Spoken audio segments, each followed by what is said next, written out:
Today we will discuss the different stability problems of emulsions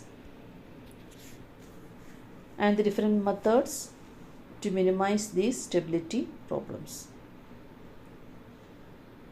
So as you all know, emulsions, these are biphasic liquid dosage forms containing two immiscible liquids, one of which is dispersed as minute globules into the other using an emulsifying agent. The liquid which is dispersed is called the dispersed phase. So this will be in minute globules. The liquid in which the globules are dispersed is called the continuous phase. Normally, two immiscible liquids cannot be dispersed for a longer period of time. You know that oil and water, they are not miscible with each other.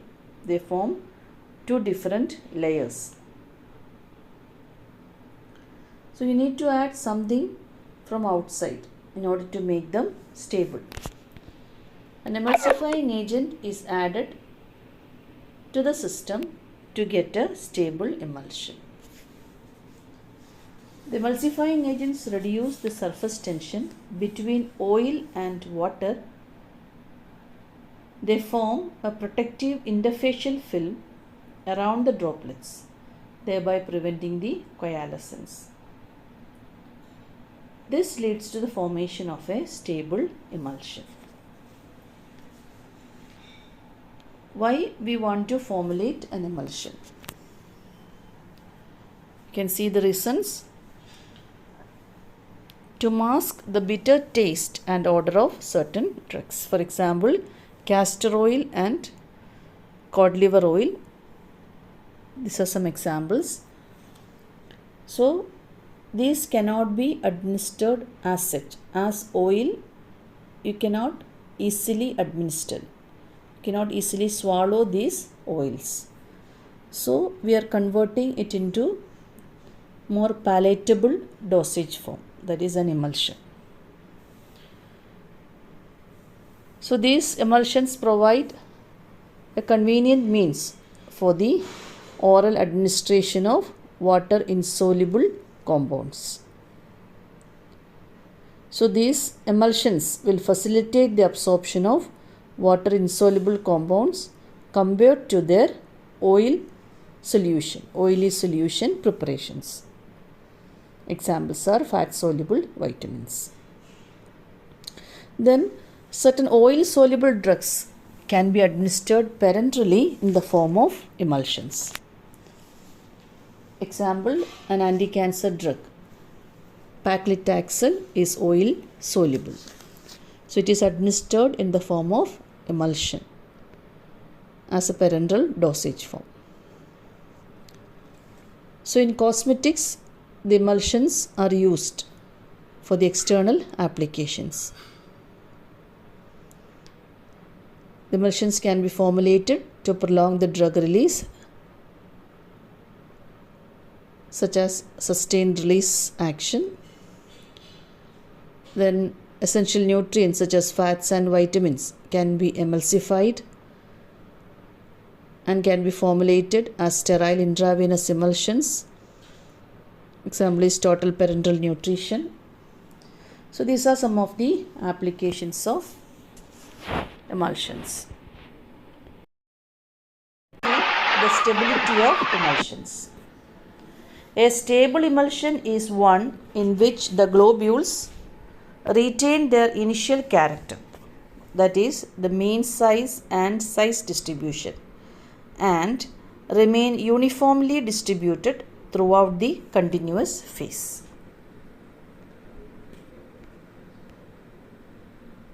Coming to the different problems which affect the stability of emulsion. The first problem is cracking. Cracking is defined as the separation of two layers of dispersed phase and continuous phase due to the coalescence of dispersed phase globules, which are difficult to be redispersed by shaking.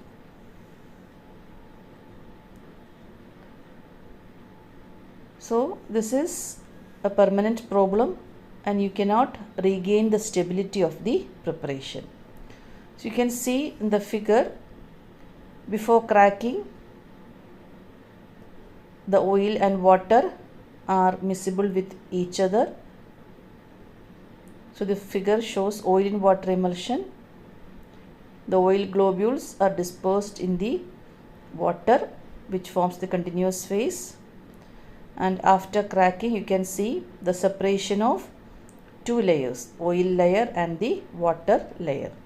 That is nothing but the cracking or breaking of the emulsion.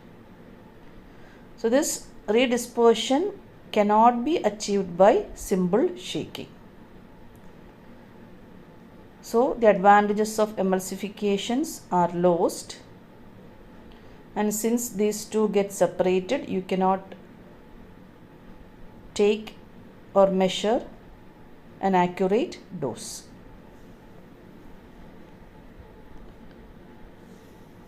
What are the reasons for cracking?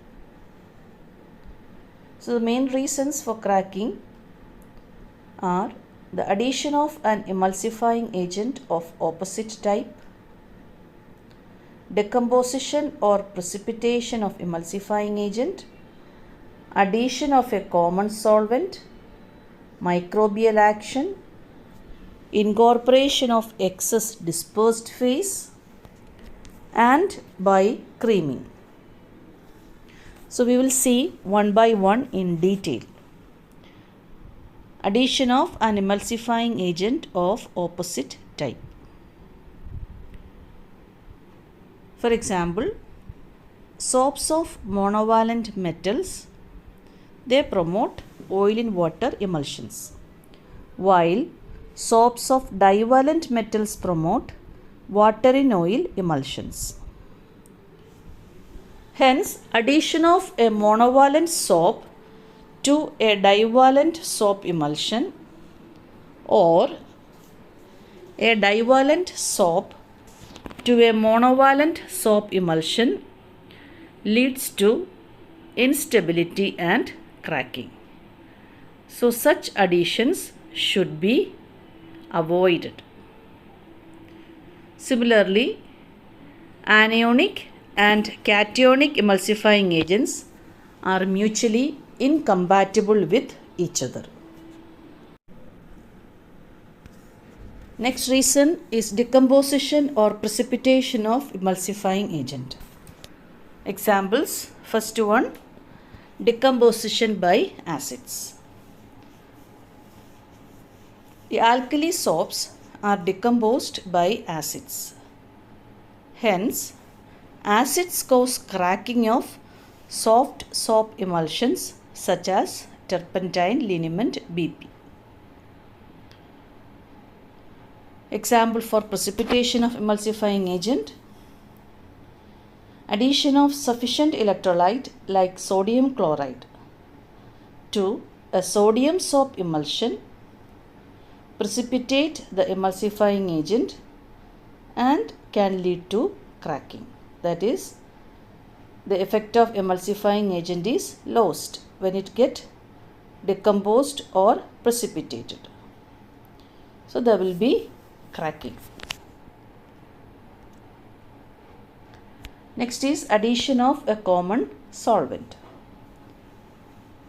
So if you add a solvent in which both the dispersed phase and continuous phase are soluble, so in such a case it will form a single phase system. That is, both the dispersed phase and continuous phase both will get solubilized in that particular solvent. So this single phase system forms and that will destroy the emulsion. For example, turpentine liniment. In case of turpentine liniment, you know that there is turpentine oil, soft soap and water. So if you add alcohol, what will happen? That will dissolve the oil, the soft soap and water. So if you add the sufficient alcohol to the emulsion of this substance, it will produce a clear solution. That is, it will destroy the emulsion.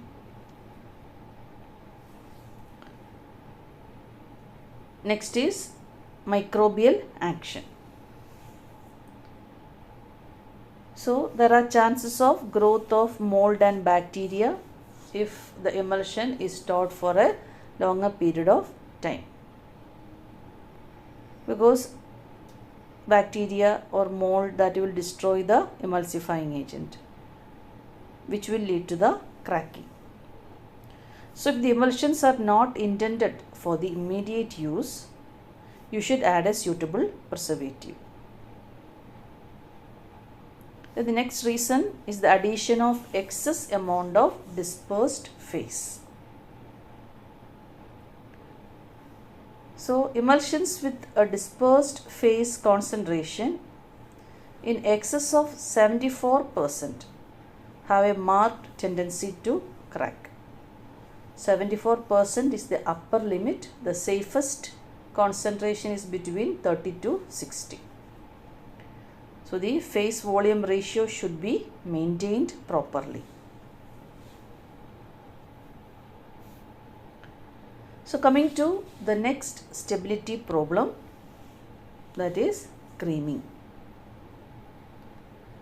Creaming is defined as the upward or downward movement of dispersed phase globules to form a thick layer at the surface or at the bottom of emulsion, and this can be redistributed by mild shaking.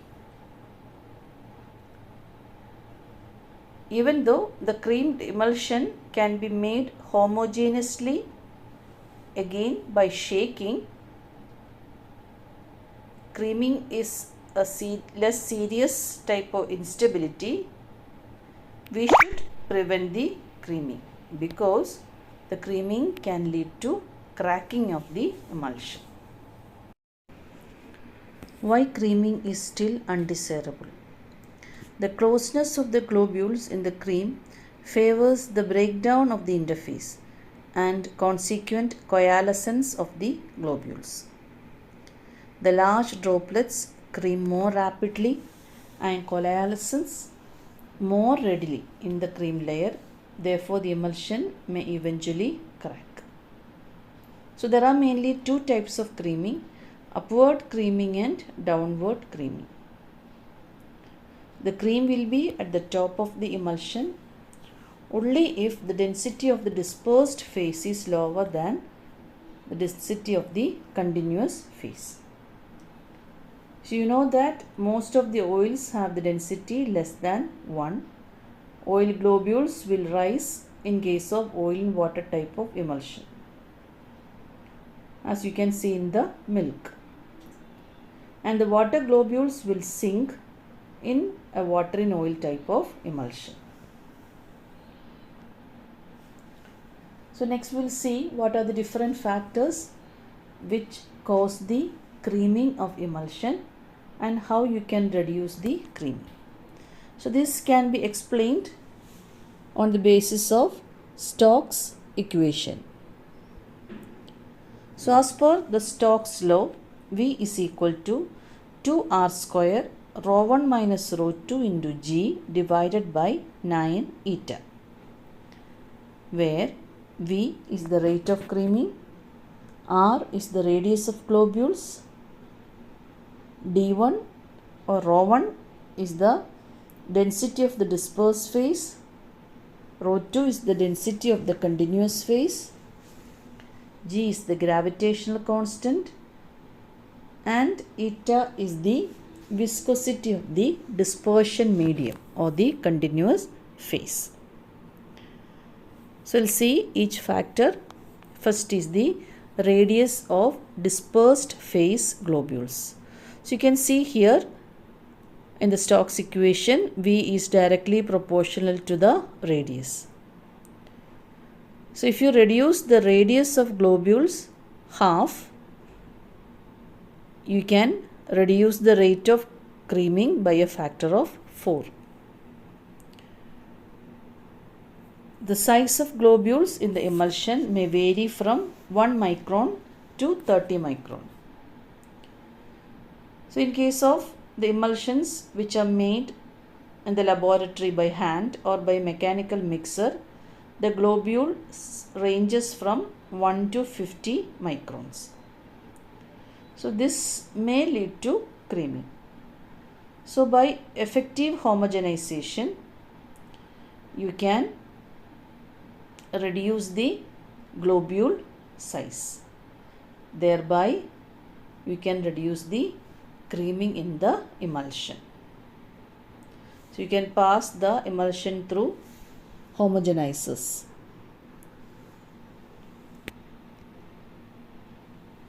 Next factor is the viscosity. So you have seen in the Stokes equation, viscosity is inversely proportional to the rate of creaming.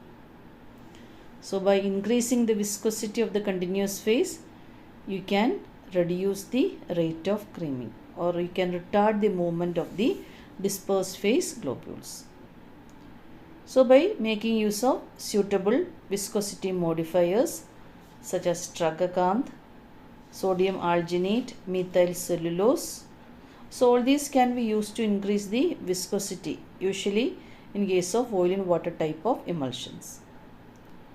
Soft paraffin can be used as a thickening agent in case of water and oil type of emulsion. The storage condition, mainly the temperature, also will have some effect on the creaming. So the temperature rise decreases the viscosity of the continuous phase. So as a result, between the globules there will be increased number of collisions. This may lead to creaming in the emulsion. So we need to store the emulsion in a cool place. Similarly, the freezing of the emulsion also should be avoided, because the freezing of the aqueous phase will lead to the formation of ice. So this ice may exert pressure on the globules. This will lead to the cracking of emulsion. Hence, the emulsion should not be stored at a higher temperature, and also it should not be frozen. Hence, it has to be stored in a cool place.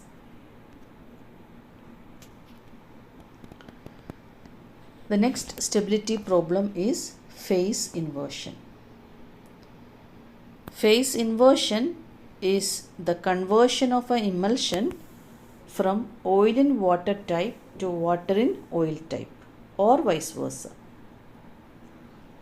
where the dispersed phase becomes the continuous phase and the continuous phase becomes the dispersed phase. So you can see in the figure, that is water in oil type of emulsion. So here water is the dispersed phase and oil is the continuous phase. The blue color denotes water and the yellow color denotes oil. So more of water when it is added, the water in oil type of emulsion got converted into oil in water type. That is the main reason for phase inversion, that is a change in the phase volume ratio.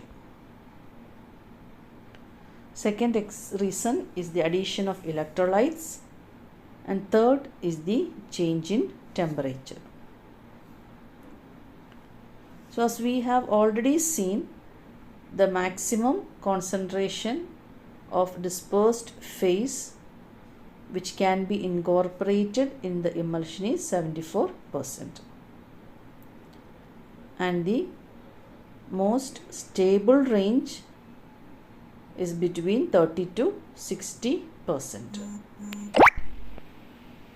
So incorporation of higher concentration may lead to the phase inversion. That is what it is shown in the figure. Next reason is the addition of electrolytes. Soaps of divalent metals promote water in oil type of emulsion, while soaps of monovalent metals promote oil in water type of emulsion.